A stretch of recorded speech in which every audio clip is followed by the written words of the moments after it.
Fora da política não há salvação. Um canal e podcast para discutir política. Produzido por mim, o cientista político Cláudio Couto.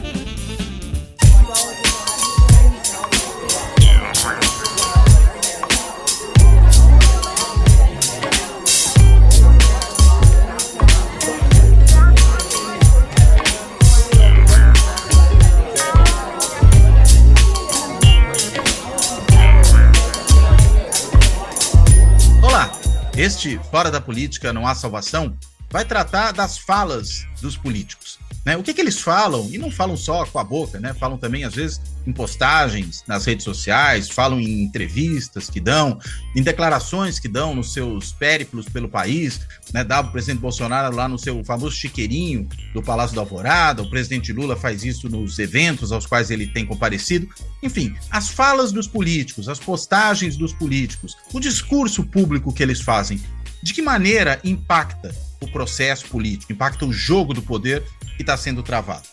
E há, claro, uma razão especial para a gente falar disso nesse momento, que foram as falas recentes que o presidente Lula acabou proferindo, falas essas que provocaram bastante ruído, né? Para além da própria fala, o ruído que se seguiu a elas. A gente pode pensar aqui num amplo contexto, desde o início do governo, quando ele, por exemplo, se refere ao ex-presidente Michel Temer, né, como golpista, e isso produz ali uma reação imediata do ex-presidente. Alguns criticam o presidente Lula, dizem que ele não devia tratar disso, que devia colocar panos quentes, hora de apaziguamento.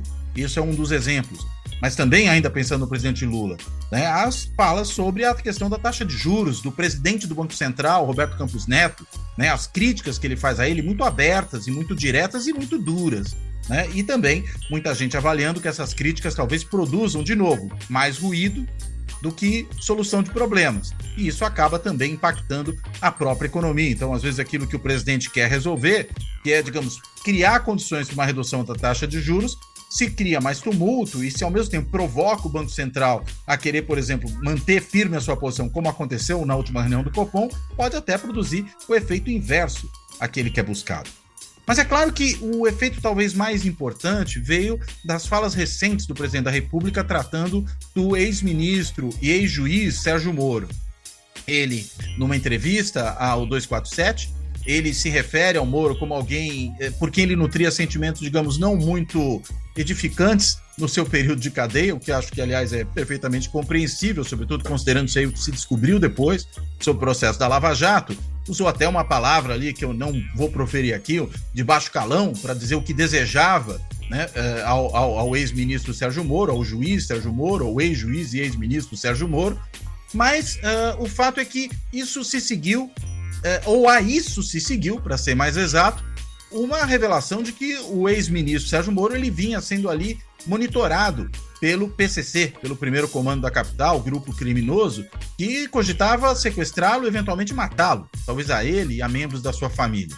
Né? E aí o que acontece? No dia seguinte a isso, é uma sequência de 3 dias, o da primeira fala do Lula, o da revelação disso por meio do noticiário, e da terceira fala do Lula, na terceira fala, ou no terceiro dia, melhor dizendo, a segunda fala do Lula, o que ele faz? Ele vem a público e diz que acha que tudo aquilo era uma armação do ex-ministro Sérgio Moro, né? Até faz um jogo ali meio ambíguo, diz que não quer acusar ninguém sem provas, tal, mas ao mesmo tempo diz que é evidente que é uma armação. E aí, enfim, fica dito que é evidente, então se é evidente ele está na prática afirmando, e aí produz uma reação imensa a esse tipo de declaração. Por parte, claro, do próprio Sérgio Moro, dos seus aliados de longa data, como o Deltan Dallagnol e de outros setores aí da sociedade, mas produzindo até críticas internas, né, que foram feitas dentro do próprio PT e dentro do próprio governo, gente declarando que o presidente da República deu tiros no pé, né, que na verdade foi imprudente, que acabou produzindo efeitos contrários àqueles que pretendia. Né? E tudo isso às vésperas de uma viagem para a China que não se concretizou, o presidente ficou por aqui, até por conta da questão de saúde, se manteve em silêncio desde então. Estamos agora no aguardo dos próximos episódios, né? O que vai evidentemente acontecer quando o presidente da República voltar a falar e, sobretudo, se ele, por exemplo, for questionado sobre essas falas que teve até agora. Mas, enfim, para a gente tentar entender o significado dessas manifestações públicas, dessas falas, das postagens dos políticos, a gente vai conversar com a professora Nara Pavão. A professora Nara Pavão, ela é cientista política, é professora do Departamento de Ciência Política da UFPE, Universidade Federal de Pernambuco, onde ela também é professora do Programa de Pós-Graduação em Ciência Política. E a professora Nara, ela é também pesquisadora dessa área de opinião pública, dos efeitos que as ações de lideranças políticas, de membros das elites políticas têm sobre a sociedade, sobre o conjunto de cidadãos, em função dos seus posicionamentos, das suas falas, daquilo que essas pessoas divulgam. Ou seja, é a pessoa ideal para a gente tentar entender exatamente esse processo. E, claro, não só as falas do presidente Lula, mas também outros problemas que estão relacionados a essas manifestações de políticos, como, por exemplo, a questão das fake news. Até para a gente ficar um pouco nesse assunto aí do PCC, Moro, Lula, a gente viu que também virou tema dos últimos dias a questão do eventual envolvimento do PT com o PCC. Né? Houve quem afirmasse isso, até o ministro da Justiça, Flávio Dino, foi à Câmara dos Deputados, esse assunto surgiu ali, deu ali uma controvérsia verbal entre ele e deputados da base bolsonarista. E o interessante é que tudo isso em função de acusações que se fez a ele mesmo e ao próprio presidente Lula e ao seu partido sobre eventuais envolvimentos com crime organizado, que a gente sabe são notícias falsas. Né? Qual é o impacto que essas notícias falsas têm sobre a sociedade? Enfim, sem querer resumir tudo que a gente vai falar aqui hoje agora, nessa introdução, eu vou primeiro agradecer à professora Nara por ter topado fazer essa conversa, dar a ela as boas-vindas e começar com uma pergunta já em cima do ponto mais central dessa conjuntura. Nara, por favor, de que forma a gente consegue entender o efeito, o significado que tem essas falas do presidente da República sobre o processo político? Por favor. Cláudio, obrigada pelo convite. É um prazer estar aqui conversando com você sobre esse tema tão interessante. O que a gente sabe é que as declarações de elites políticas, né, como o presidente Lula, elas têm um impacto muito grande sobre a opinião pública, né? Elas têm um potencial de ter um impacto muito grande. No caso do Lula, em particular, ele tem duas funções, né? Ou ele desempenha dois papéis. Ele é uma liderança política muito popular, né? Alguém que representa a esquerda do Brasil, né? E uma liderança que representa um partido que é muito estruturante da política brasileira. Então, ele é uma liderança que é ouvida, né, e respeitada por um grupo muito grande, né, de eleitores.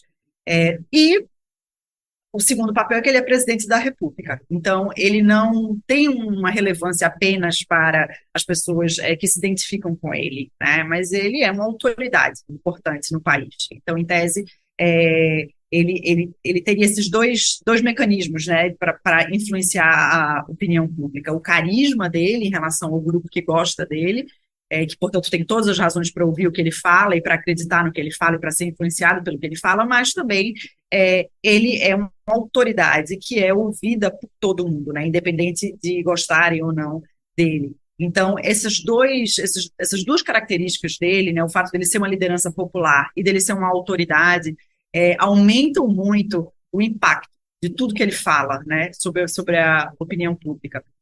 O que a gente sabe, por exemplo, é que, em geral, o eleitor mediano, né, não tem recursos para formar opiniões de maneira independente sobre temas políticos. Isso a gente sabe, né? As pessoas são desinteressadas né, em relação à política. E mesmo que fossem interessadas, muitos temas políticos, eles são complexos, né? Por exemplo, você mencionou as declarações de Lula em relação ao Banco Central e ao Roberto Campos Neto, né? Isso é um tema que tem a ver com a independência do Banco Central. Esse tema é super complexo. As pessoas não conseguem, sozinhas, formar opiniões sobre esses temas, né? E é um tema, veja, que é completamente removido do dia a dia das pessoas, né? Então, não é algo que, utilitariamente, as pessoas vão querer formar uma opinião ou gastar energia formando uma opinião. A mesma coisa em relação ao impeachment, por exemplo, né? As pessoas têm a necessidade de formar uma opinião sobre algo que foi muito marcante na política brasileira, né, e que pautou o debate político em 2016, né? Mas, veja, é um tema complexo também. É um tema complexo e, mais uma vez, de alguma forma, bem removido do dia a dia, do cotidiano das pessoas. Então, nesses casos, eu estou dando dois exemplos aqui, as pessoas não podem contar com as suas experiências diretas, né, em relação a esses temas para formar suas opiniões. As pessoas não têm experiência direta suficiente para formar opiniões de maneira autônoma. Então, o que as pessoas fazem? Elas escutam as elites, elas buscam as elites políticas, as pessoas importantes na política, os políticos, os jornalistas, ministros, ou seja, elites políticas em geral, para formarem suas opiniões. Então, as pessoas é como se elas estivessem pedindo ajuda, né? Elas não vão analisar de maneira detalhada os pormenores, os detalhes da questão da independência do Banco Central, da questão do impeachment, elas não vão fazer isso, elas vão ouvir o que os líderes políticos estão falando sobre isso e vão moldar suas opiniões através dessas falas, desses depoimentos, desses políticos. Então, isso é algo que é um pouco que a gente sabe sobre como as pessoas formam suas opiniões. Então, nesse contexto, faz muito sentido que as elites tenham um papel muito central, né, na formação da opinião. Para que todo mundo aí que nos ouça entenda bem, quando você fala elite, você está falando desse conjunto de lideranças políticas, né, de pessoas que ocupam posições de poder, posições de mando, né? É nisso que você está pensando, né? Exatamente, não são elites exatamente. necessariamente econômicas, né, mas são elites especificamente do campo político, né? Exatamente, isso, exatamente. Agora, no caso do presidente da República, vamos pensar nessas falas particulares, né, que ele andou proferindo nesses dias.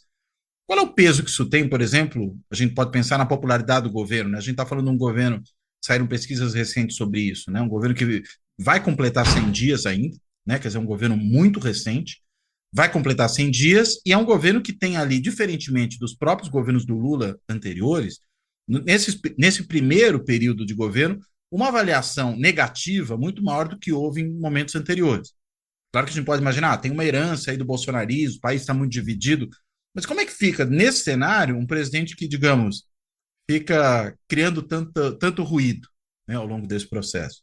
O ruído, no fim, se serve para guiar as pessoas. Como é que guia as pessoas diante dessa questão da percepção do próprio governo? Então, a ideia é que essas falas elas vão ajudar as pessoas a formarem suas opiniões sobre esses temas específicos. Em que medida isso vai afetar a avaliação do governo já é algo, um pouco diferente, né? Eu acho que, em geral, essas falas elas não têm um peso muito grande sobre a avaliação do governo. Eu acho que a gente sabe os elementos que, em geral, moldam, né, as preferências das pessoas e as avaliações que as pessoas fazem do governo, e tendem a ser coisas muito mais concretas, né? Políticas públicas, a gestão econômica, questões que afetam mais diretamente a vida das pessoas. Então, pode parecer conflituoso, né? Mas é basicamente isso. Essas falas elas vão moldar a maneira como as pessoas enxergam esses temas, né? E vão ajudar as pessoas a formarem suas opiniões sobre esses temas específicos, mas não necessariamente vão alterar drasticamente a avaliação que as pessoas fazem do governo.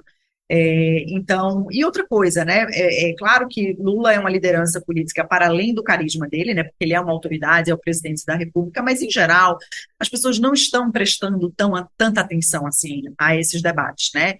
Claro que quando o Lula começa a falar muito, isso gera isso chama mais atenção da opinião pública, porque chama a atenção da mídia, né? A mídia tem começado a falar sobre isso, sobre como ele fala muito, e é normal que ele fale muito, né? Porque ele é o presidente da República, então ele tem ali uma vitrine, ele tem tudo que ele fala é notícia, então isso é perfeitamente normal, mas a ideia é que não é embora todo mundo ele tá seja atenção. o presidente da República que fala muito por ser presidente da República e fala muito por ser o Lula também, né?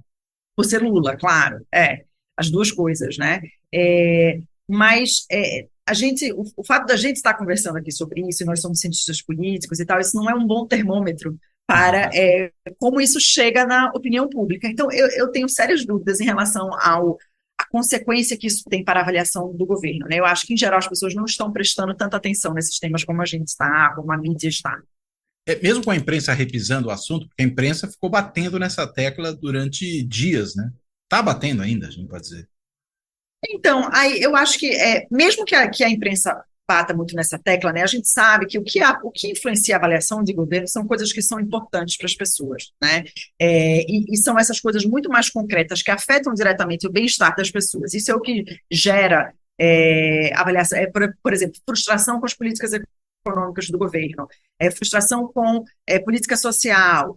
Isso sim é algo que pode afetar de uma maneira mais drástica, né, a avaliação do governo. As falas do presidente Lula, elas podem gerar um certo desconforto, elas podem aumentar a rejeição da oposição em relação ao Lula, o que também é muito difícil, porque a oposição já rejeita Lula, né? A gente ainda está muito na ressaca das eleições, né? Então, eu acho que essas falas elas não têm um efeito muito grande não sobre a avaliação do governo, porque elas não são sobre temas que são salientes na opinião pública e temas pelos quais a opinião pública se importa em geral. São muito mais indícios de falas que são eticamente questionáveis, politicamente incorretas, né? É muito mais nesse sentido, mas a opinião pública em geral ela não está muito preocupada com essas questões. Quer dizer, essa percepção de que é um tiro no pé, né, que se colocou muito sobre as falas do Lula, talvez seja um tiro, vamos dizer, na direção do pé, mas não pegou em cheio, é isso que você está querendo dizer? Não pega em cheio, exatamente. Uhum. Dificilmente a opinião pública vai se mobilizar drasticamente em relação a esses temas, principalmente uma opinião pública que é polarizada, né, que saiu de uma eleição muito polarizada. Então, muito dificilmente, vamos dizer, essas opiniões, elas saem, esses polos saíram da política muito cristalizados, né, o bolsonarismo e o petismo. Então, não é qualquer coisa, qualquer ruído que causa movimento nesses extremos, né? Se a gente tivesse uma política menos polarizada, talvez essas falas tivessem um efeito maior, né? Mas precisa ser um ruído muito grande para movimentar esses polos, né? Porque, veja, a gente poderia pensar, bem, essas falas elas têm um custo político alto para o Lula porque elas vão alienar parte do eleitorado que votou nele, né? Dificilmente, enquanto existir Bolsonaro, como outro polo, dificilmente os lulistas, os petistas, quem elegeu Lula, seja porque gosta dele, seja porque rejeita Bolsonaro, vai fazer alguma movimentação nesse sentido. Então, a gente está vivendo uma sociedade muito polarizada, o que vai movimentar aí são questões que se referem a temas que são salientes na cabeça do eleitor e para o eleitor. Que tem efeitos concretos na vida das pessoas. Concretos, na vida das pessoas, exatamente, isso. Agora, é interessante, deixa eu puxar ainda mais um ponto dessa última controvérsia, insistir um pouco nisso por uma outra razão. Talvez o ato final, né, dessas últimas falas do presidente da República tenha sido aquela observação, eu digo ato final porque eu não sei o que vai vir hoje ou amanhã, né? A gente nunca sabe exatamente o que aparece, mas foi aquela declaração do presidente Lula da suspeição que ele lançava sobre o Moro em relação a tudo isso que acontecia ser uma armação, né? Que permitiu ao Moro, que estava ali meio esquecido, de repente voltar para a ribalta, pelo menos na cobertura de imprensa, né? Tomou a tribuna do Senado, isso acabou sendo replicado nos jornais televisivos, né, nas rádios, na imprensa, na internet, de todas as formas. E, ao mesmo tempo, isso veio acompanhado de uma fala que depois o próprio Moro, o Deltan Dallagnol e outros representantes ali do campo bolsonarista vieram eles apontando o seguinte, olha, na verdade, o que a gente tem é o PT ligado ao PCC. Veja lá a visita que o Flávio Dino fez ao Complexo da Maré. Veja isso que está acontecendo agora. Por que o PCC quer pegar o Moro? Porque o PT e o PCC... Como é que esse tipo de fala, tanto do lado do Lula, né, de lançar suspeições sobre uma eventual armação do Moro, sem apresentar evidências de que isso realmente tenha acontecido? E ainda pior, né, no momento em que a sua Polícia Federal, sua entre aspas, né, Polícia Federal, no período do seu governo, produziu a investigação que levou à revelação disso, né? E, de outro lado, essas afirmações, essas ilações sobre vínculos com o crime organizado em relação ao partido do próprio presidente e alguns dos seus auxiliares. Como é que esse tipo de afirmação, que carece de provas, talvez a gente possa até dizer que são notícias falsas, como é que isso impacta esse debate público, né? Porque aí a gente não está falando mais de políticas públicas específicas, disso que tem efeito, digamos, na vida concreta das pessoas no dia a dia, mas isso circula, né? As pessoas consomem esse tipo de informação. Como é que isso afeta o jogo? Veja, o primeiro ponto é importante lembrar que hoje em dia o que tem impacto na opinião pública é o que circula nas redes sociais, né? Porque essas são as principais no WhatsApp, Telegram, enfim, são as principais fontes de informação política no Brasil, né? Então, a cobertura da grande mídia, ela não é tão decisiva assim, né, para moldar a opinião pública. Quando a gente sai da grande mídia e vai para esses meios de comunicação mais novos, né, enfim, a internet, as redes sociais, aplicativo como o WhatsApp, a gente sabe que há uma exposição muito seletiva às notícias, muito. Né? Não é, as pessoas não estão ali, a gente não está mais na era do Jornal Nacional, né? Um jornal que fala para todo mundo. Então, o que a gente tem são canais diversos, múltiplos, que as pessoas podem escolher. Né? Então, o poder de escolha do eleitor, do ponto de vista do mercado informacional, aumentou muito.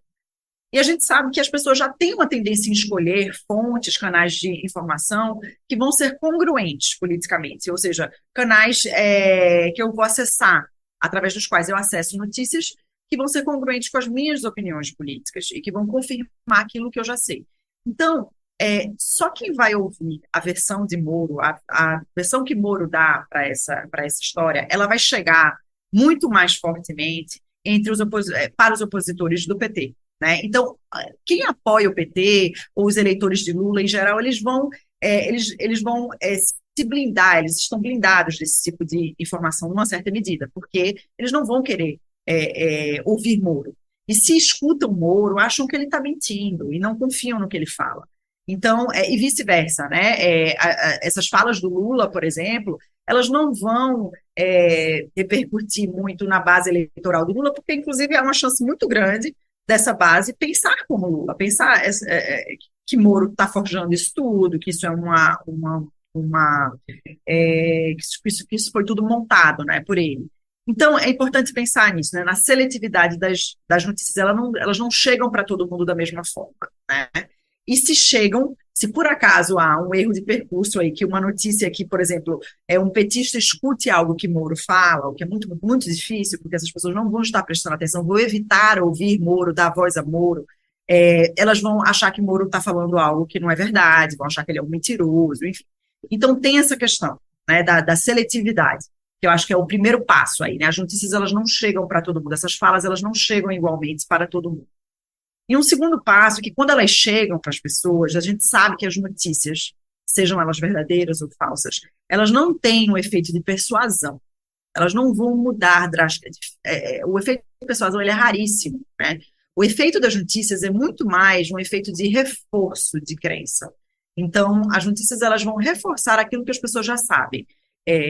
Então, se a pessoa tem uma opinião negativa em relação a Lula e escuta o que Moro fala, ela só vai dizer, tá vendo, eu sempre pensei isso, eu sempre soube que Lula seria capaz disso, eu sempre soube que Lula seria capaz de ter essa atitude desumana em relação a alguém que está sendo vítima de um crime.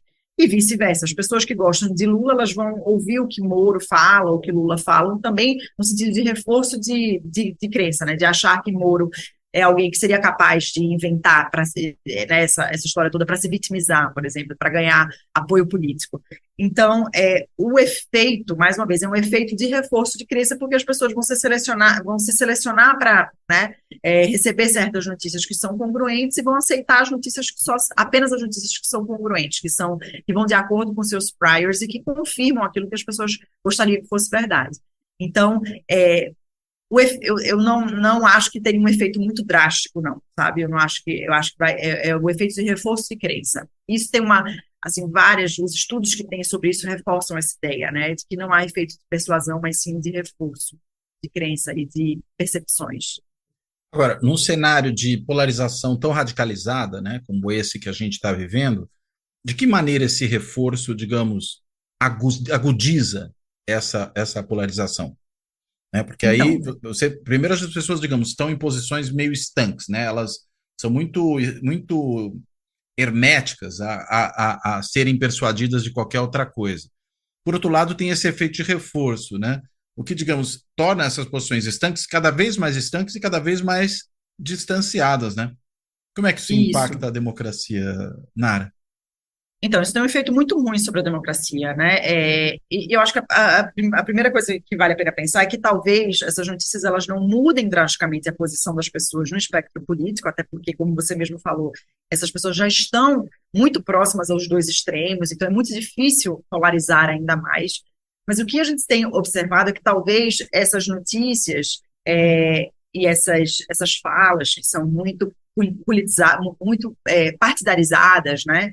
Elas vão ter um efeito de reforçar a identidade política. Então, e esse reforço de identidade, ele não necessariamente se traduz em um movimento mais para os extremos, mas talvez se traduza, por exemplo, em ações políticas mais contundentes. Então, são pessoas que vão estar mais dispostas, por exemplo, a aderir a atos violentos ou a se mobilizarem mais politicamente, a ação política, né? Seria a ideia de que talvez o impacto dessas notícias, o impacto dessas falas, seria mais no sentido de reforçar a identidade, de tornar identidades políticas muito mais caras para as pessoas. Então, as identidades se tornam mais importantes. E, ao se tornarem mais importantes, as pessoas estão mais dispostas a agirem politicamente, para defender o seu grupo. E essas ações, elas podem ser normativamente desejáveis ou indesejáveis, né? Podem ser ações violentas. Então, a gente está começando a entender isso, né? Para além da ideia de persuasão, de mudança de opinião, ou de simplesmente um afastamento maior, né, dos polos políticos, mas mais um reforço de uma identidade que vai promover uma ação política muito mais forte e contundente e talvez normativamente indesejável. E aí, você falou da questão da democracia, né? Isso. Um dos princípios básicos da democracia é a moderação, né? Você ser moderado e você ter ali o difícil trabalho de costurar várias opiniões políticas, né? E de encontrar consensos. Então, o extremismo, ele ameaça isso, né? Ele ameaça esse princípio básico do funcionamento da democracia, que é a moderação. A democracia, ela é moderada, ela por princípio, exige moderação, principalmente num país tão diverso como o Brasil, né? Que hoje em dia a gente vê a consolidação de dois grupos políticos muito claros, muito claramente separados e diferentes. Então, a moderação é um princípio, claro, da democracia, e a polarização ameaça isso quando ela reforça os extremos, quando ela incentiva as pessoas a serem mais extremistas, a adotarem posições mais extremas, e mais, por exemplo, atos violentos, enfim, isso tudo ameaça, né, princípios básicos da democracia. Agora, uma coisa interessante, quando você falou disso, né, que as pessoas se dispõem a ações mais drásticas, me vieram na cabeça dois episódios recentes, né? Um, que não dava para não deixar de pensar nele, o 8 de janeiro, né? O ataque às sedes dos três poderes, a destruição. Mas é interessante, conectando isso um pouco com o que lhe precedeu, né? Porque a gente via desde o período pós-eleitoral, né? Logo que se consagra a vitória do Lula, né? O Bolsonaro é derrotado naquele momento, mas inclusive demora a dar qualquer manifestação de que aceitaria o resultado, né? E mesmo quando deu, ficou muito num terreno ambíguo, né? Não sabia exatamente o que ele estava querendo dizer com as palavras que proferia, mas a gente viu toda aquela mobilização que levou as pessoas aos acampamentos nas frentes dos quartéis, que ali ficaram durante meses, né? A gente está pensando aqui final de outubro, né? Novembro, dezembro, e até que lá em 8 de janeiro a coisa explode. É interessante porque, por um lado, você falou, ó, as pessoas se mobilizaram. Tanto que muitos dizem, olha, não há nada de errado nisso, são manifestações e mobilizações pacíficas, né? Independentemente do conteúdo delas, né? Estão pedindo golpe de Estado. Sim. Aí eu podia falar, isso não é pacífico, né? Mas você não está tendo nenhum tipo de ação diretamente violenta por parte dos manifestantes, é o que alguns diziam. Até que realmente se traduziu nisso, né? Como é que a gente passa, né, de um estágio para outro? Vamos dizer, a mobilização intensa, faz as pessoas ficarem dias, meses, semanas, meses acampadas, se converte na ação violenta de destruição e de ataque físico, né, a certos três poderes, né? Essa é uma coisa. E a outra, depois, enfim, a gente pode tentar ver se é possível fazer alguma conexão. A gente viu aqui em São Paulo, né, nessa semana que a gente está gravando, aquele ataque à escola por parte de um adolescente, um pré-adolescente praticamente, né, que ali estava se radicalizando nas redes, justamente nesse meio dos chamados incels, né, desses jovens do sexo masculino que convivem ali com gente normalmente da extrema-direita e tudo mais.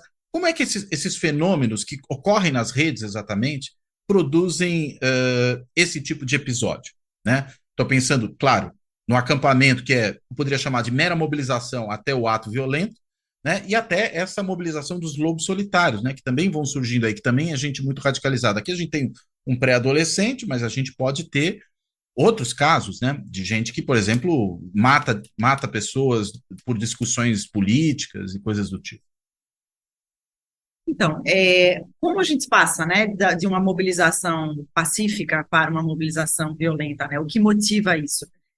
As identidades, né, políticas e a percepção que algumas pessoas têm de que essas identidades estão ameaçadas, né? Então, a percepção de ameaça, ela é central para esse movimento das pessoas em relação ao extremismo e atitudes violentas. As pessoas são violentas e elas aderem à violência como forma de resolver conflitos políticos, né, quando elas acham que, de fato, estão muito ameaçadas. Né?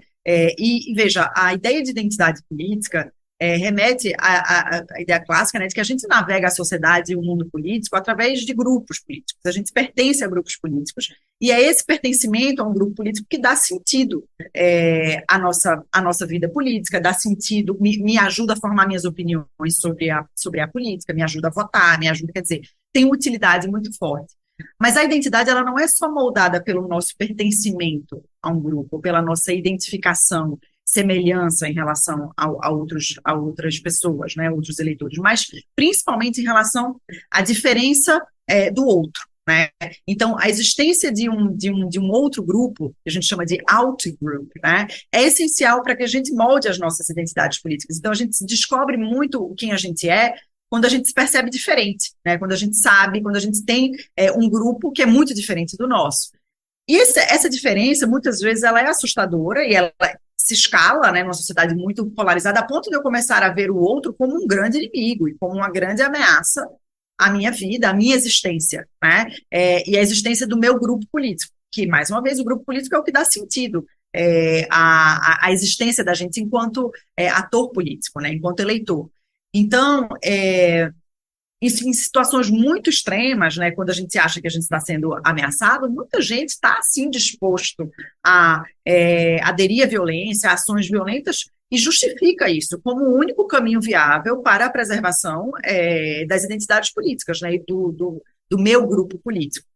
Então, isso tem muito a ver com uma discussão que tem sido travada na ciência política também sobre metapercepções, né, que a ideia de percepção é muito como a gente percebe o mundo. Né? As metapercepções são como a gente percebe que o outro enxerga, como o outro enxerga a política. Então, o que a literatura que estuda isso tem mostrado é que há um grande exagero, uma grande distorção nessas metapercepções. O que é isso no caso brasileiro, por exemplo? É um pouco os petistas acharem que os bolsonaristas estão dispostos a pegarem armas, por exemplo, e apoiar um golpe de Estado. Essas percepções que os petistas têm sobre quem os bolsonaristas são e o que eles são capazes de fazer são muito exageradas, negativamente exageradas. Então, em geral, os petistas sobreestimam, superestimam a capacidade dos bolsonaristas de aderirem à violência e vice-versa. Os bolsonaristas também têm uma percepção muito distorcida de quem são os petistas e do que eles são capazes de fazer. Então, essas metapercepções, e as metapercepções, elas são muito mais descoladas da realidade do que as percepções, ou seja, a gente tende a distorcer muito como a gente caracteriza o outro. Tem uma literatura grande sobre desumanização, sobre a tendência de grupos políticos de desumanizarem os outros, né? Inclusive, é bem interessante como eles mensuram isso, são escalas mesmo de semelhança, né, em relação a animais. Então, pede para as pessoas dizerem em que medida os petistas se associam a animais, os bolsonaristas se associam a animais. Então, o gado. Quando a gente tem essa... O gado. O gado, ou tem uma escala, sabe aquela escala da evolução humana? Sim, sim.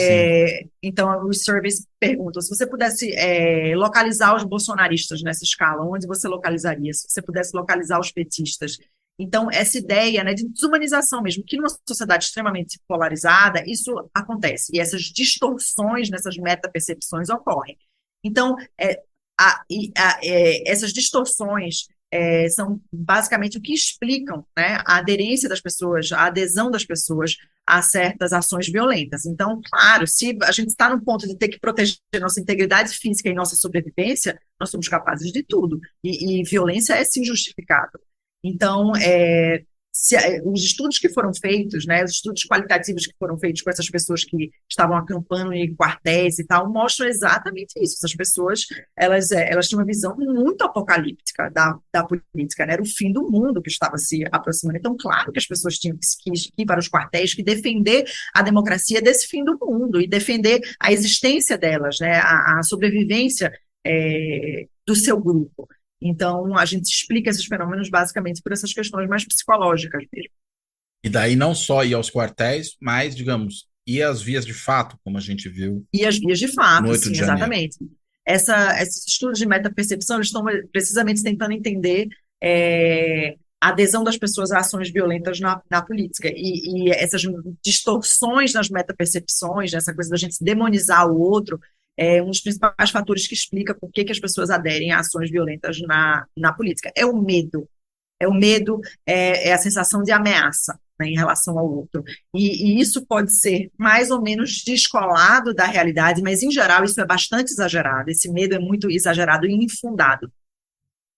Agora, isso dá para pensar isso em termos simétricos? Eu estou perguntando pelo seguinte, porque, de fato, o que a gente verificou foi a conclamação ao uso da violência, inclusive, aí estou pensando no conteúdo específico dessas manifestações, do uso da violência pelas Forças Armadas pelo lado bolsonarista.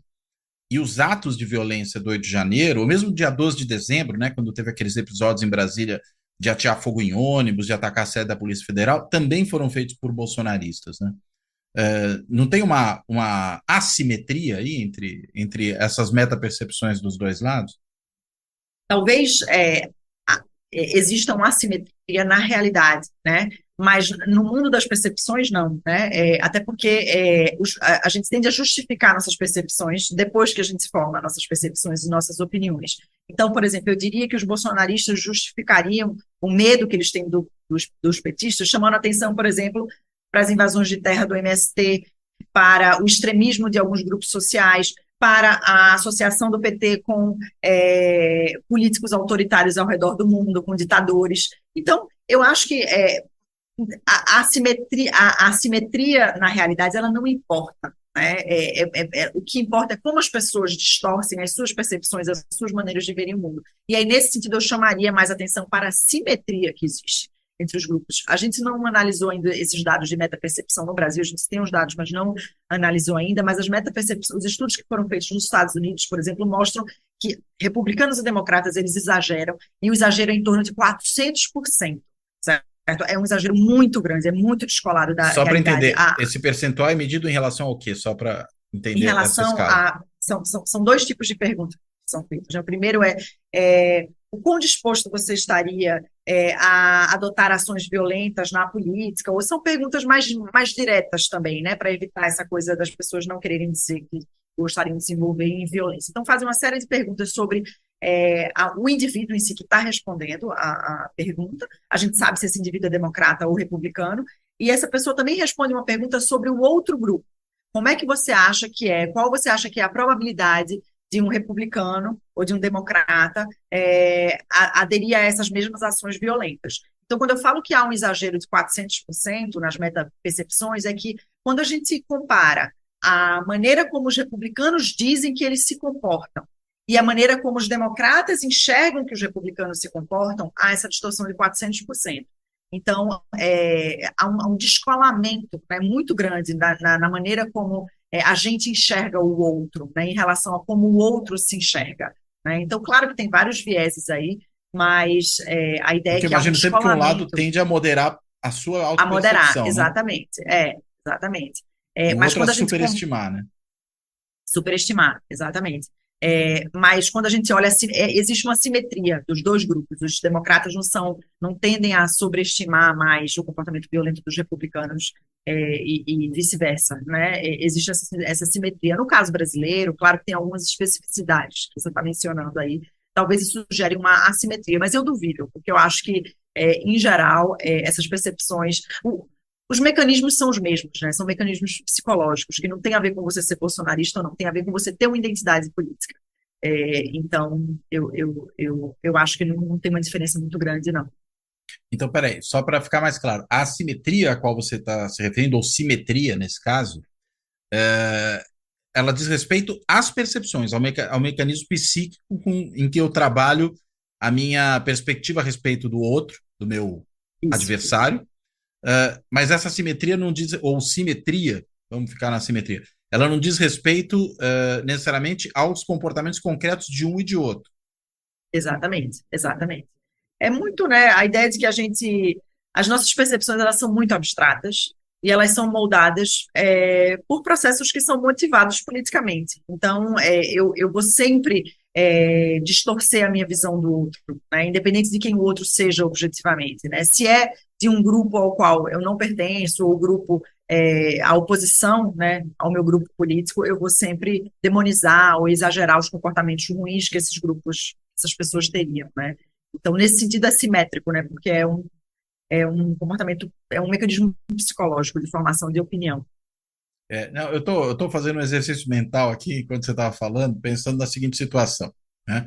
Vamos lá, eu tenho dois lados opostos.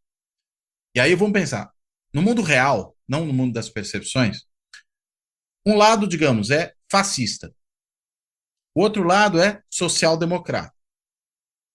Os fascistas são percebidos pelos social-democratas como nazistas, embora elas sejam só fascistas, digamos assim. Os social-democratas são percebidos pelos fascistas como comunistas, embora eles sejam só Exatamente. social-democratas. Então, claro, a superestimação ocorreu para os dois lados, e nesse sentido há uma simetria aqui da superestimação.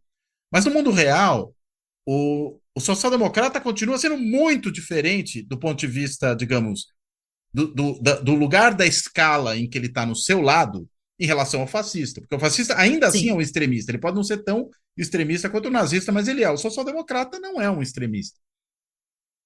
perfeito, acho que É, é é, um ótimo exemplo. é nessa questão que eu estou Exatamente. pensando da Sim, diferença das simetrias das percepções. Porque, digamos, pode ser que o lado moderado, vamos colocar nesses termos, perceba o lado extremista como ainda mais extremista do que é.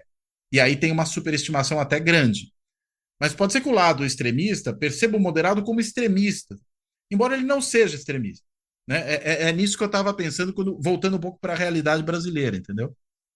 não, acho que faz sentido, faz sentido.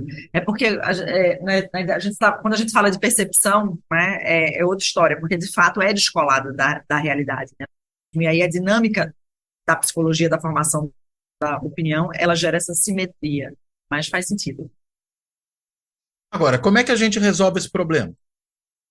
Então, uma solução seria buscar um processo de despolarização, né? Algumas pessoas já estão falando sobre isso, já tem alguns estudos sobre como tornar as pessoas menos polarizadas, né? E tem várias iniciativas nesse sentido, mas todas elas tentam usar a estratégia de fazer com que essas pessoas conversem e se conectem para além da política e busquem similaridades, semelhanças, é, para além das questões políticas, né? Então, por exemplo, nos Estados Unidos tem alguns pesquisadores, cientistas políticos que têm utilizado técnicas de terapia de casal para Interessante. despolarizar republicanos e democratas.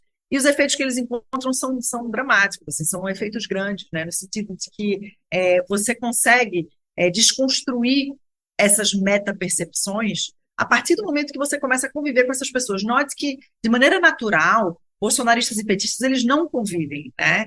E cada vez mais a gente tem observado que a polarização na política, ela se ramifica para outras áreas, né, da nossa convivência social. Isso ainda é pouco estudado aqui, mas nos Estados Unidos, por exemplo, tem estudos que mostram que o alinhamento político tem sido uma das principais razões para as pessoas escolherem parceiros amorosos, por exemplo. É um fator essencial para as pessoas. Então, a ideia, eu nunca me casaria com um bolsonarista, eu nunca me casaria com um petista. Então, isso tem sido bastante estudado, né? E a ideia de que as pessoas estão utilizando critérios políticos e os agrupamentos políticos para fazerem suas escolhas em outras esferas que não são esferas políticas, né? Então, escolher amizade, escolher parceiros profissionais, tudo isso. Então, na realidade, o que a gente tem numa sociedade polarizada é uma sociedade de fato dividida. Bolsonaristas e petistas, eles interagem muito pouco, né? E, portanto, se desconhecem muito, né? E não conseguem encontrar pontos de semelhança ou pontos de empatia, né? E esses estudos têm mostrado que Quando você traz essas pessoas para a mesma sala, um outro estudo inclusive, Democracia em uma Sala Só, é algo assim o nome do estudo, que é a ideia de trazer republicanos e democratas para a mesma sala, algo que é muito artificial, porque no mundo real isso não ocorre, né? E traduzindo para o contexto brasileiro, seria trazer bolsonaristas e petistas para uma sala só, fazer com que eles conversem, com que eles encontrem gostos em comum, semelhanças, e coisas que, enfim, conectem, né, esses grupos políticos. Então, essa é uma forma de diminuir essas metapercepções e, portanto, diminuir o medo e a insegurança que as pessoas sentem e a sensação de ameaça que as pessoas sentem em relação aos grupos políticos. E isso seria uma grande, vamos dizer, uma grande saída, né, para a gente evitar esse tipo de comportamento extremista. Agora, em que medida isso é aplicável para uma democracia do tamanho da democracia brasileira, né, é bastante questionável, né? Quer dizer, a gente não sabe se isso é uma solução para a questão política brasileira. Uma outra coisa que eu acho que é importante pensar é que, por exemplo, a gente quando a pandemia começou, né, muita gente acreditava que a pandemia teria um efeito de unificar o Brasil, né, de unificar a política, de ultrapassar a polarização política, porque, afinal de contas, a gente estava lidando com uma grande questão de saúde pública, né, e algo que a ciência poderia dar uma saída para a gente, quer dizer, a gente estaria discutindo questões que estariam acima do bem e do mal, acima da política. Foi um grande banho de água fria, né, que a gente levou, porque o que a gente viu é que tem nada que está acima da política. Não, a pandemia polarizou mais ainda. Exatamente. Por quê? Porque não tem nada está acima da política, né? A política, ela absorve tudo, quer dizer, até quando chega uma pandemia, algo que ameaça a saúde, a nossa integridade, a nossa sobrevivência, né? A gente não tira as nossas lentes políticas dos nossos olhos, né? Muito pelo contrário. Então, tem algo aí sobre a nossa incapacidade de enxergar a realidade sem as lentes políticas, né? E isso volta um pouco, Cláudio, àquele primeiro ponto que a gente conversou, a nossa incapacidade e a nossa falta de autonomia, né, para navegar o mundo político sem as elites, né? Mais uma vez, a política é uma arena muito complexa, né? De alguma forma removida também do nosso dia a dia, né? A gente não tem familiaridade com os temas políticos, eles são complexos, então a gente sempre precisa das elites. O que aconteceu quando a pandemia chegou? A gente olhou precisamente para as elites, porque a gente não conseguia formar uma opinião clara sobre algo tão complexo, tão novo, de maneira independente e autônoma. Então, a gente naturalmente busca as elites para formar nossas opiniões. E à medida que a gente faz isso, se as elites estão polarizadas, a gente vai se polarizar também. Então, eu acho que eu sou um pouco cética e talvez fatalista em relação a gente conseguir facilmente sair dessa situação de polarização, porque é isso, a polarização, ela faz com que a gente não tire o nosso óculos, as nossas lentes políticas, porque as nossas identidades estão muito salientes e muito reforçadas no contexto de polarização, então a gente sempre vai olhar o mundo através dessas lentes, e a gente não tem o poder de tirar essas lentes, porque se a gente tira essas lentes, a gente fica cego, a gente não consegue formar nossas opiniões, a gente não consegue navegar a política de uma maneira eficiente. Então é muito complexo. E às vezes você falou da coisa de colocar na mesma sala, né? Eu pensei, às vezes é pior, né? Porque não é uma situação fácil, né? Estou imaginando situações que a gente tem presenciado, ou pelo menos ouvido falar muitas vezes, de pessoas em sala de aula, né? Inclusive nas universidades, né? A gente já está falando aí de adultos e não só de jovens, adolescentes e tal, mas jovens, porém jovens adultos, né? E que o convívio vai se tornando muito difícil, né? Porque a sala de aula tem, num certo sentido, claro, isso vai talvez variar entre as diferentes áreas, né, de formação das pessoas, mas elas acabam realmente juntando gente de perfil muito diferente, né? Gente que, enfim, de esquerda, de direita, de extrema esquerda, de extrema direita, e essas pessoas acabam ali, dependendo, sobretudo, do assunto que vier a ser tratado, tendo que se confrontar com as suas crenças, né? E aí, vamos dizer, isso pode, às vezes, produzir mais radicalização, né? Mas o que você faz? Você aparta as pessoas em função de suas preferências ideológicas? Claro que isso, de alguma maneira, sempre acontece naturalmente nas relações sociais desde sempre, né? Independentemente desse grau de radicalização que a polarização atingiu. Todo mundo vai ter o seu grupo favorito, né? Seus amigos mais próximos, aquelas pessoas com quem se junta mais. mas ultimamente parece que isso está se tornando mais complicado, né? Porque... E isso Não, pode falar, pode falar. é uma função da polarização, né? Fica complicado porque, mais uma vez, quando você tem uma situação de polarização, a saliência das identidades políticas, você tem uma necessidade muito maior de proteger o seu grupo político e de sempre fazer com que o seu grupo político seja apresentado sob uma luz positiva. Então, essa vai ser a sua principal motivação, defender a reputação do seu grupo, defender a imagem do seu grupo.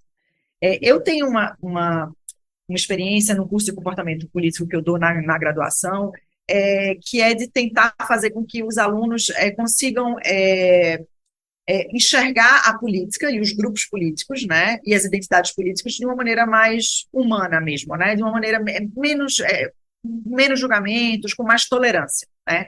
E eu acho que um caminho que tem funcionado são as aulas que a gente tem sobre, por exemplo, as origens da opinião, né, porque a gente tem muito uma ideia equivocada, que eu acho que a ciência política ainda herdou da escola da escolha racional, é que os nossos posicionamentos políticos são escolhidos, a gente escolhe aquilo que a gente pensa. E a formação da opinião é um processo racional e consciente, certo? Isso é um grande equívoco, né? É um grande equívoco. Primeiro que o que a gente sabe na ciência política é que parte das nossas disposições políticas elas são herdadas geneticamente. Existe uma carga genética e os estudos são relativamente conclusivos em relação a isso. Mas não tem determinação genética, também não, certo? A genética influencia, certo? Algumas predisposições políticas. Mas veja, mesmo se a gente deixar a genética de lado, tem um fator fortíssimo também da formação da opinião, que é o processo de socialização política, que a gente não controla. Nós não controlamos os nossos processos de socialização, né? A gente nasce numa família que socializa a gente na igreja, na escola, escolhe o bairro que a gente vai morar. Então, a gente tem pouco... a gente herda as nossas predisposições políticas dos nossos pais, das conversas, do ambiente que a gente vive. E o nosso processo de formação de opinião, ele está muito longe de ser racional. Ele não é racional. E ele não é nem mesmo consciente. A gente não tem total controle e o processo de formação de opinião, a gente não tem consciência sobre por que a gente é a favor das cotas, por que a gente é a favor do aborto, por que a gente é contra o aborto. A gente pode até achar que a gente forma uma opinião de maneira consciente, mas a nossa opinião ela é formada a partir das nossas predisposições, e as nossas predisposições a gente não controla.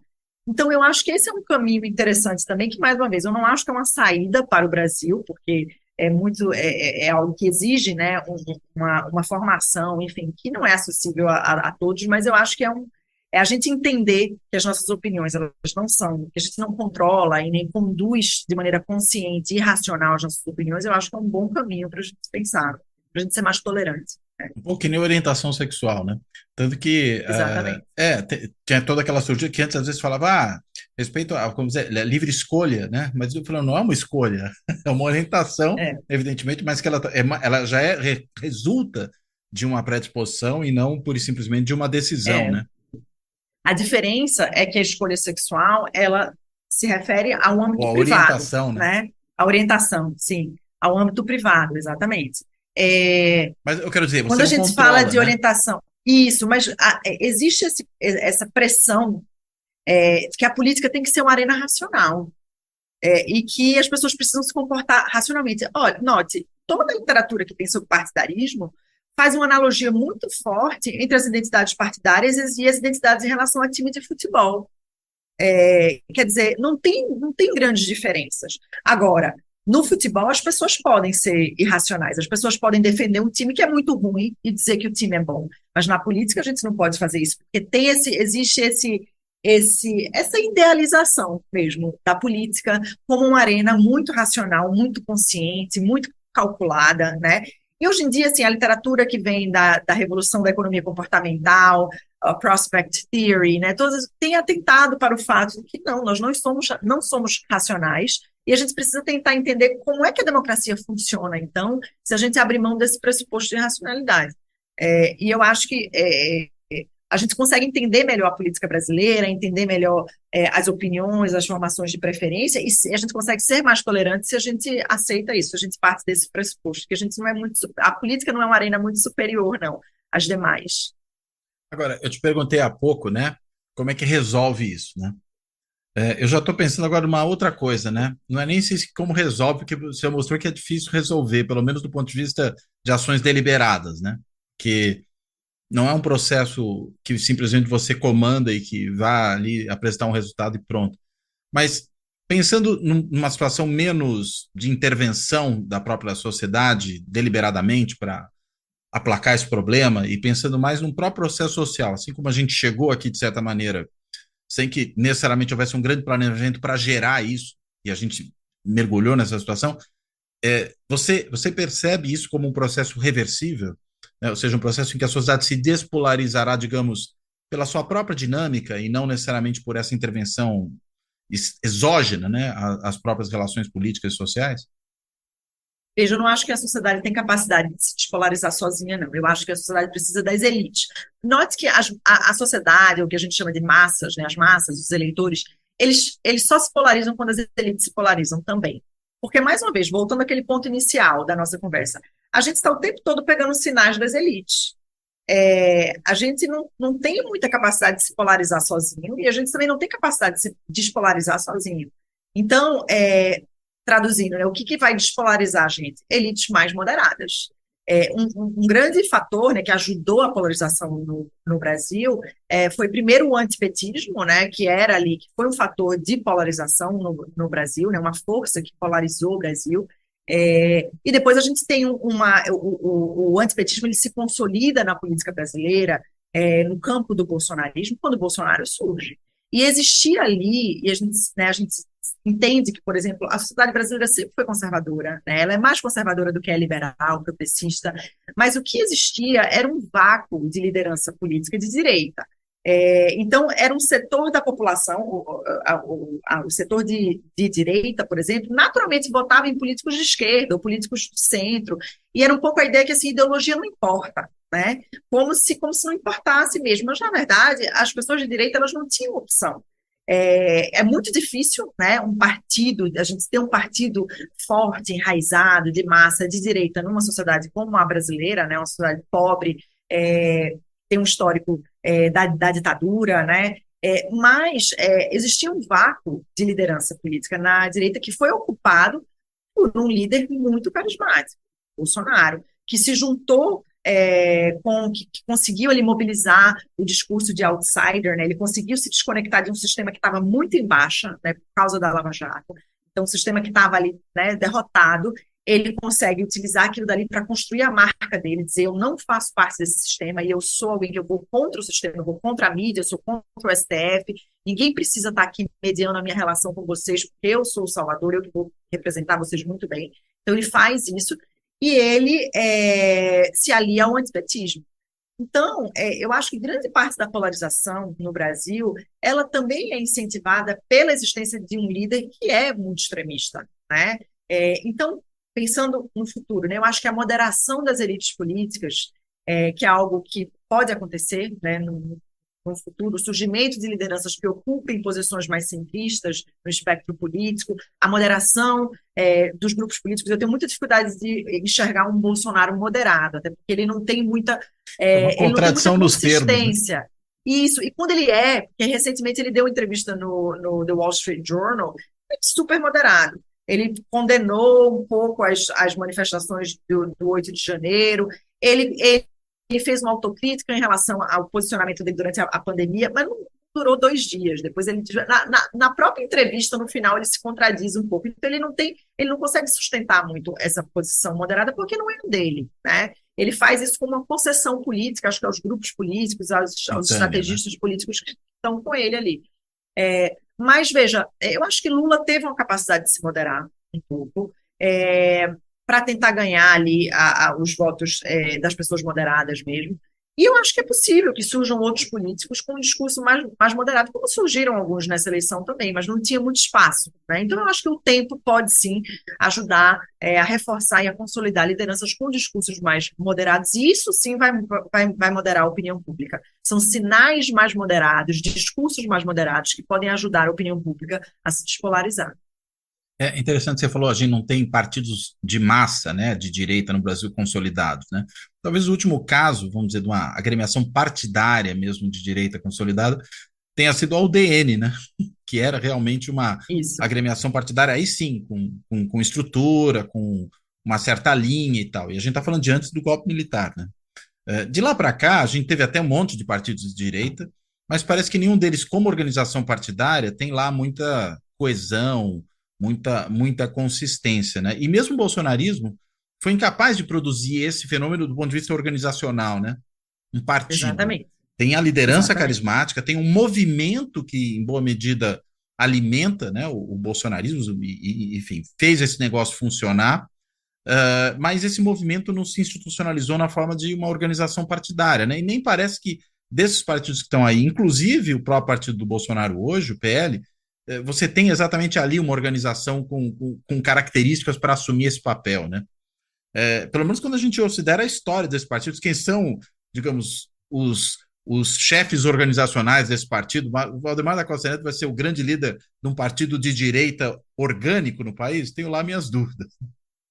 Com certeza. E no caso do bolsonarismo, especificamente de Bolsonaro, né? Especificamente, ele é contra partido político. Ele Sim, nunca exato. foi uma. Então, ele tem ali um grande dilema, né?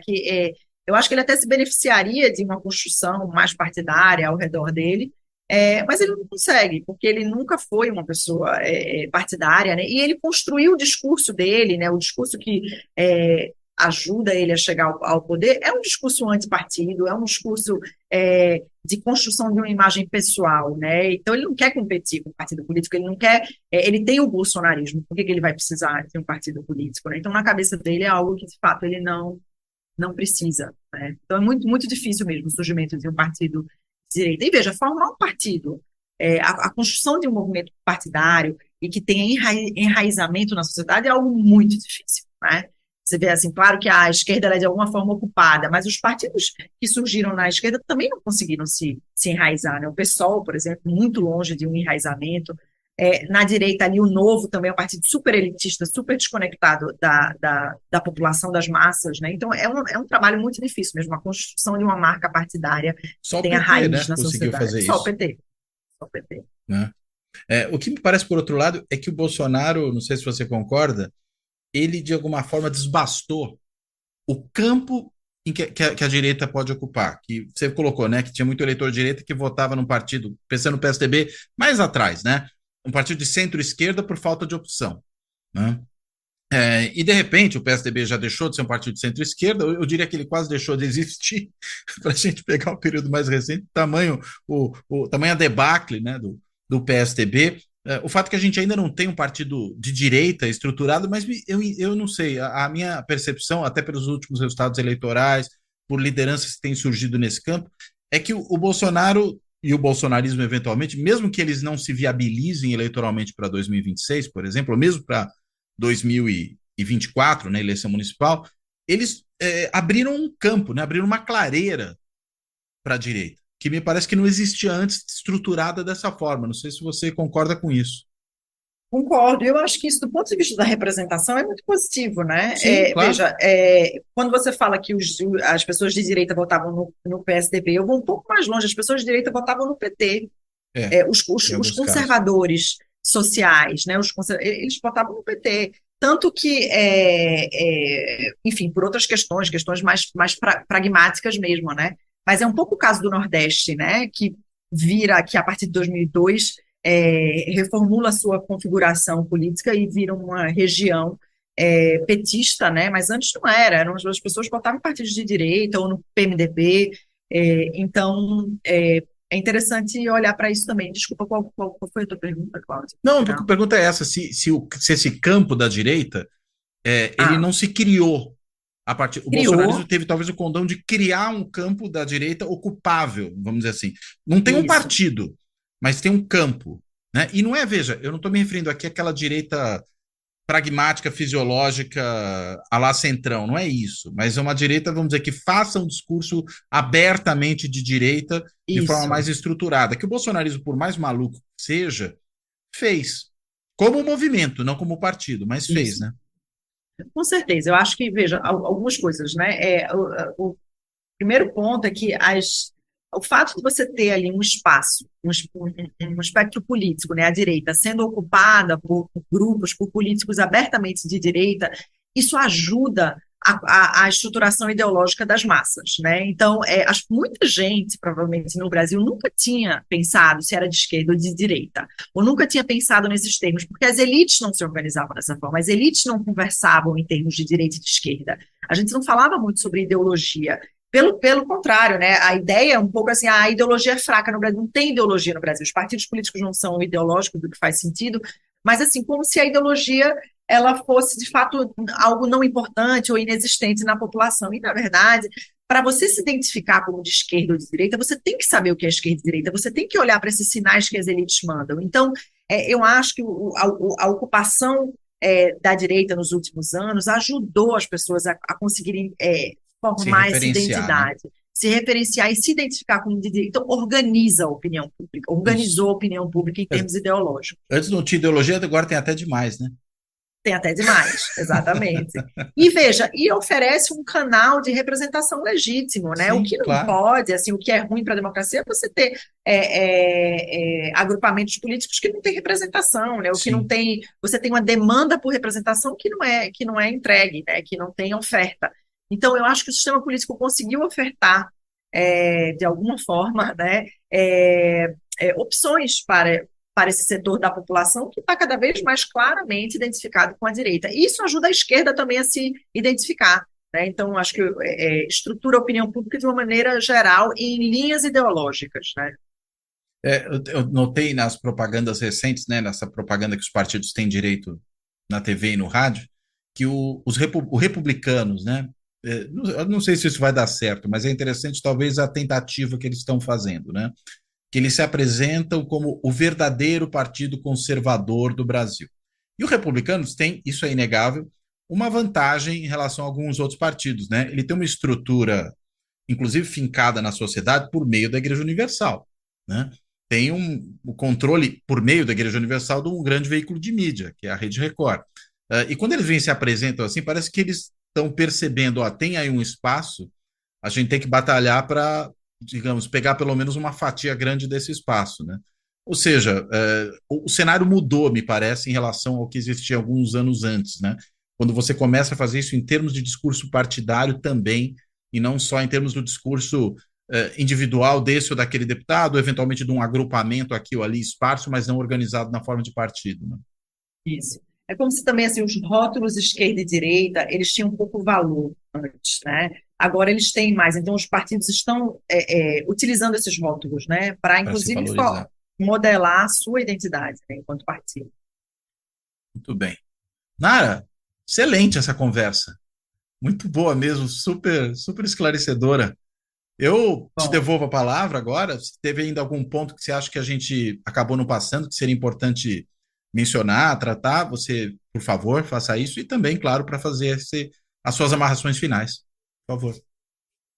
Eu acho que a gente, enfim, cobriu tudo, né, que a gente tinha previsto, né, conversar. Eu acho que é isso, é tentar entender que a opinião pública, ela não se organiza sozinha, não se estrutura sozinha e que ela precisa sempre, né, dos sinais que as elites mandam e que, portanto, esses sinais, eles são importantes. Mas a importância desse sinal é muito mais de reforço da posição das pessoas e esclarecimento das posições das pessoas do que uma mudança drástica, né, na opinião e nos comportamentos das pessoas. Eu acho que esse é a lição, né, principal que a gente tira. E que, enfim, elites com autoridade, com carisma, tendem sempre a ter um efeito muito grande sobre a opinião pública, né? E é isso que a gente está vendo no caso brasileiro. Muito bem. Então tá ótimo. Nara, brigadíssimo pela conversa, brigadíssimo aí por trazer luz aí para essa questão, que acho que é super importante mesmo, e a gente ficou claro até acho que na nossa conversa, né? Ela está permeando o nosso cotidiano político de forma inescapável, né? O tempo todo.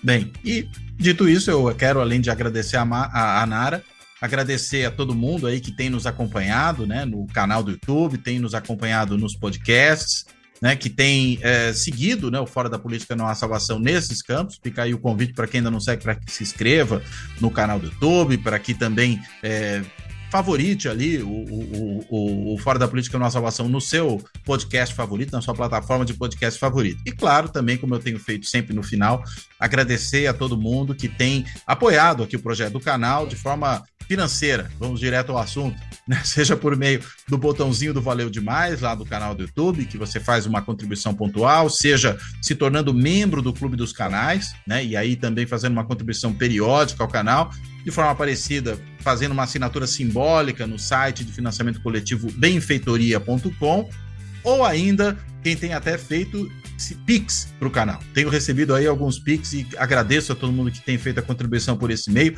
Os créditos estão sempre sendo dados nos episódios, né? O Pix do Fora da Política Não Há Salvação é o mesmo e-mail que pode ser usado para fazer contato com o canal, mandando sugestões, críticas, observações, o que quer que seja, que é contato@fora da política não há salvação.info. Só repetindo mais uma vez, contato@fora da política não há salvação.info. Bem, então, dito isso, reiterando meu agradecimento à Nara, me despedindo dela, até a próxima. Obrigada, Cláudio. Eu que agradeço.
Fora da política não há salvação. Um canal e podcast para discutir política. Produzido por mim, o cientista político Cláudio Couto.